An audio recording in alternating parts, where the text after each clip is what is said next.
অবশেষে আমরা সারনাথ দর্শন করে চলে এলাম পুণ্যতীর্থ বারাণসীর পথে। বারাণসীর বাজারে হাঁটতে হাঁটতে আমরা পৌঁছে যাব কাশী বিশ্বনাথ মন্দির ও অন্নপূর্ণা মন্দিরে। তাই 2 কিলোমিটার আগে আমাদের গাড়ি পার্কিং করে আমাদের হেঁটে হেঁটে চলে আসতে হচ্ছে মেন মন্দিরের উদ্দেশ্যে। কাশী বিশ্বনাথ টেম্পল ঢোকার যে রাস্তাটা তার কিছুটা আগেই আপনাদের মহাকালের মন্দির আছে। আপনারা চাইলে সেটাকে দর্শন করে এসে তারপর কাশী বিশ্বনাথ মন্দির ও অন্নপূর্ণা টেম্পল দর্শন করতে পারেন।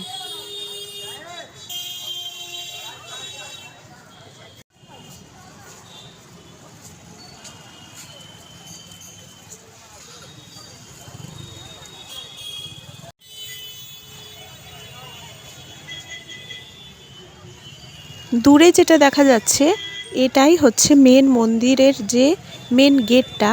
এখানে কাশী বিশ্বনাথ ধাম বলে লেখা আছে, কিন্তু ক্যামেরায় আমার যতদূর মনে হচ্ছে এটা উঠছে না, তাই আমি আপনাদেরকে বলে দিলাম যে এটাই হচ্ছে মেন দ্বারটা।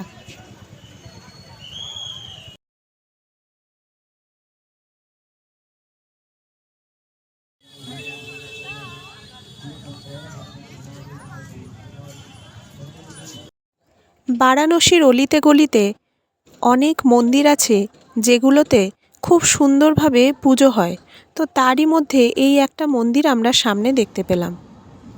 যেহেতু ভিতরে ক্যামেরা অ্যালাউ নেই তাই ভিতরের আর কোনো ফটো আপনাদের দেখাতে পারলাম না। আর আমরা চলে গেলাম বাড়ির উদ্দেশ্যে দর্শনের পর।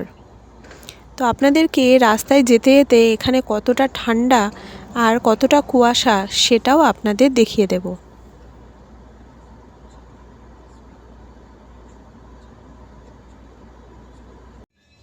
দেখুন, এখান থেকে অলরেডি কুয়াশা আসা কিন্তু শুরু হয়ে গেছে এবং ফাইনালি এমন অবস্থা হবে যে আমাদের গাড়ি দাঁড় করিয়ে আস্তে আস্তে যেতে হবে।